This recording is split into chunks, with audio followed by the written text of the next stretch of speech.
ওয়া মা ইয়ামাল মিনাস সালিহাত, আর কেউ যদি ভালো কাজ করে, ওয়া হুয়া মুমিনুন, আর সে হচ্ছে বিশ্বাসী, ফালা ইয়াখাফু যুলমা ওয়ালা হাজমা, তার কোনো আশঙ্কা নাই এবং তার কোনো ক্ষতি নাই। আপনি যদি বিশ্বাসী হন, সাথে সাথে কাজ করা লাগবে। কোরআন এবং হাদিসে যে কাজগুলা করবা কইছে সেগুলা করাই হচ্ছে ভালো কাজ। শত শত হাজার হাজার ভালো কাজ, এটা দুটা না।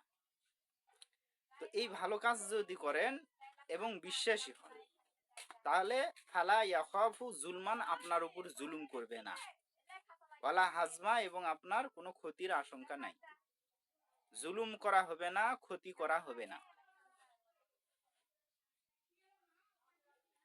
ওয়াকাযালিকা আনসালনা কুরআনান আরাবিয়্যা ওয়াসাফফারনা ফীহি মিনাল ওয়াঈদি লাআল্লাহুম ইয়াত্তাকুনা আও ইউহদিসু লাহুম যিকরা।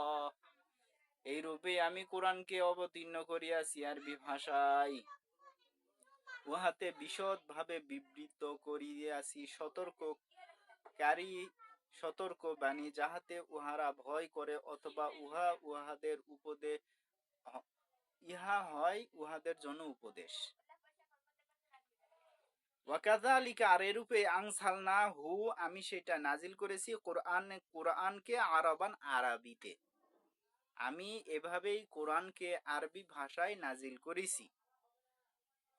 পৃথিবীতে আর কোনো ভাষা আছে যেখানে টান আছে? এক আলিফ, দুই আলিফ, তিন আলিফ, চার আলিফ, পাঁচ আলিফ, এরকম টান আছে? ইংলিশে, আরবি, বাংলাতে,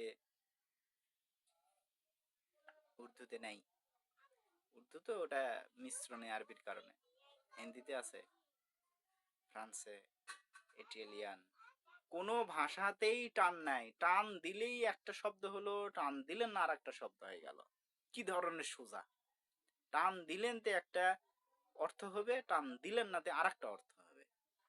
টানেই অক্ষর পরিবর্তন, শব্দ পরিবর্তন, অর্থ পরিবর্তন, সোয়াব অথবা পাপ, টান দিলেই। তারপরে আরবি ভাষাটার অক্ষর কয়টা? 29টা, এবং সহজ, পৃথিবীর মধ্যে সবচাইতে সহজ। এত জটিল না, খুব সহজ। দোয়া মুখস্থ করা খুবই সোজা, জানেন? 1 মাস খালি দেখে দেখে পড়বেন, আপনি ছচ্ছরা হয়ে যাবে একদম। এত সোজা যে কোনো জিনিস, প্রমাণিত বিষয় এগুলো। আর এটা হচ্ছে উপদেশ, আপনার মন চাইলে উপদেশ নিবেন।